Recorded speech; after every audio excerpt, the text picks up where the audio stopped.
Hello and welcome back to another episode of the Help Is Here podcast, brought to you by the Beyond Compulsion Academy. Today I'm going to be talking about my experience of going from Femdom porn addiction into living a life of genuine, complete freedom. I can't even describe how different my life is, and I'm not going to be sharing this story to just kind of show off and be like, ooh, look at me, blah, blah, blah. What I actually want to do is just inspire people.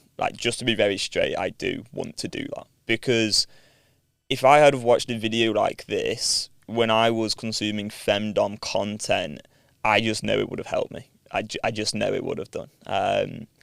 Because when you're watching that content, as I was, and it wasn't even that long ago, maybe a year and a half ago or something, maybe even a little bit less actually. But yeah, I was looking at this Femdom content on YouTube as well. And what I've noticed, by the way, and this is one of the reasons I'm going to title this YouTube video to do with Femdom, right, is because the keywords in YouTube, and this is kind of like to do with the search engine optimization or something, but if you type in Femdom in YouTube and you're looking for that content, there's a chance this video could come up, which I would love, because we both know that the rational you, the real you, the you that has stronger values, the you that wants to be a certain way, the you that doesn't even like this content that much, that version of you wants to stop this behaviour. But equally, simultaneously, there's another part of you that does actually want to watch this behaviour.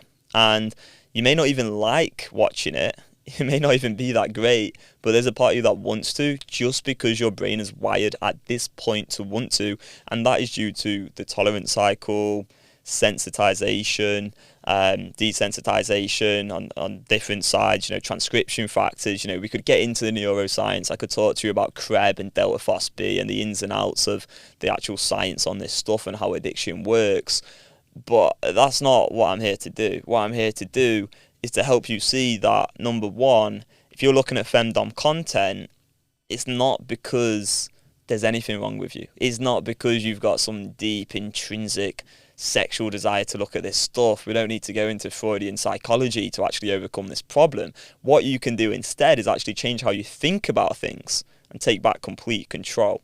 Now, I was looking at this content. I was out of control. I would be typing in Femdom on YouTube. I'd watch these videos. There'd be these women talking to the camera, saying horrible stuff, basically telling me I'm an absolute idiot. And I was getting turned on by that stuff and masturbating to it. I'd wired my brain. I'd conditioned my own brain to believe some absolute bullshit, and it destroyed and ripped through my soul and heart and ruined my self-esteem. My self-respect evaporated and vanished. I was a lost man. I was like a cloud. I was just walking through town like a zombie, and it was painful. It was a bad place. I felt so much shame. I didn't tell anyone about this thing. No one knew. None of my friends, none of my family, and even my family to this day, I wouldn't really.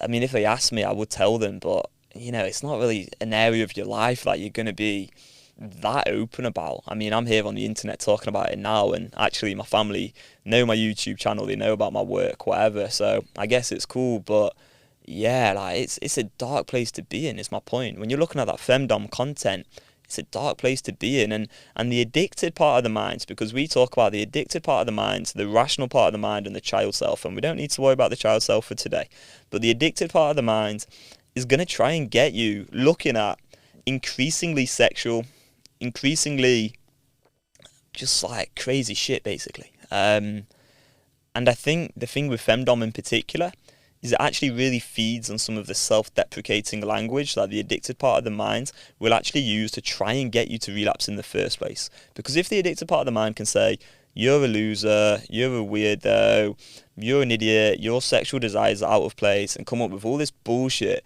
which my mind used to always say to me, well, what you're going to do is you're going to act on that and be like, oh, well, watching porn is just who I am. This is just part of my life. This is just this intrinsic, inherent desire that I have. When that's not the truth, because the truth is you have addicted neural pathways which probably developed from a very, very young age, and then you went on a mission trying to stop this behaviour, and unintentionally you probably created even stronger addicted neural pathways, because unfortunately 99.9% of the content on this problem on porn addiction recovery actually makes things worse.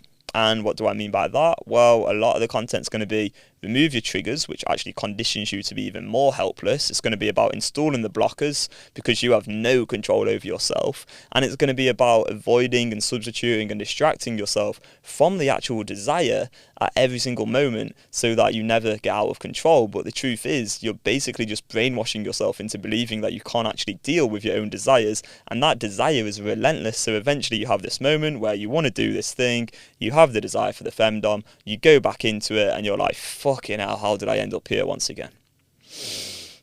That was my story. That's the story of many of my clients. All right.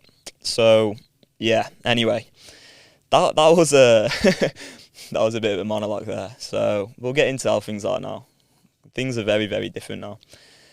Last week I was in Croatia. I was in Zagreb and we went to Plitvice National Parks. I was with my mum and dad. I was surrounded by nature, beauty that I've never seen anything like before. You know, I can't even describe how different life is now. Now that I've rewired my brain, I've taken back control. I've understood every tactic, every strategy that the addictive part of the mind used to play on me. That's possible for you as well. There's no difference between different people in this porn addiction's thoughts, really. They're all pretty much the same.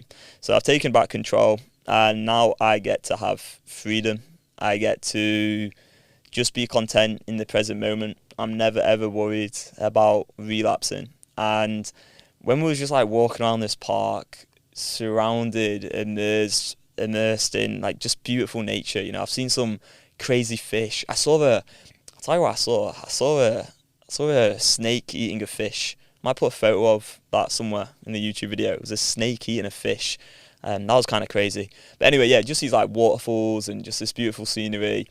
And anyway, had an amazing, amazing time. I ended up taking out my parents for an amazing meal as well. We had some absolutely incredible food. I've never really eaten food quite like that before, and I was actually in a very privileged position to be able to pay as well, which was an absolute blessing because, you know, my mum actually has like terminal cancer, and so I really want to do whatever I can to like make her life as amazing as possible while she's here, and I really wanted to like treat her and you know, spend the money that I've got on her in a nice way, because that's her favourite thing to do, is to go out for these very nice meals. So we had some absolutely incredible food, and that was great as well. And I came back a couple of nights ago, and I woke up today, it's Tuesday, and I thought, all right, what should we talk about today on the podcast? And I was like, you know what? I can't believe how different my life is now. Like, I literally went from watching femdom content. My self-esteem couldn't have been any lower. My self-respect couldn't have been any lower. My life as a whole wasn't that good at all. You know, I was just working a 9 to 5.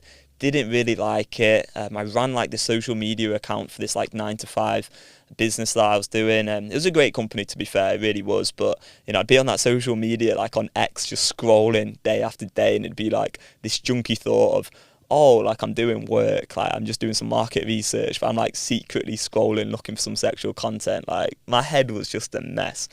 Went from that to now being in a position where I can be in what I would say is one of the most beautiful places in the world, and I get to